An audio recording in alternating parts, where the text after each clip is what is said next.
বং media উজ্জ্বলদা।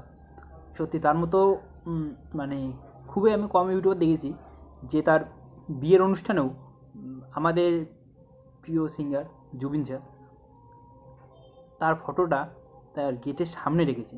সত্যি একজন শিল্পীকে তার মর্যাদা, যথাযথ মর্যাদা দিয়েছে। সত্যি অনেক ভালো লাগলো বং মিডিয়া উজ্জ্বলদা তোমাকে। সুরে সুরে গানে কবিতায় তোমাকে খোঁজে মন, তবু হয় তুমি দাও না ধরা। তারপরে এই যে বিয়ার পরে এই যে কিছু দুর্ভিক্ষ মানুষকে সে বস্ত্রদান করেছে।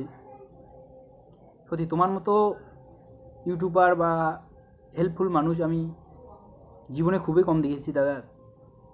তুমি এইভাবে এগিয়ে যাও, আমরা তোমাদের পাশে আছি এবং থাকবো। এইভাবেই তুমি সবাইকে সাহায্যের হাত বাড়িয়ে দাও এবং তোমার বিবাহ জীবন অনেক সুখের হোক।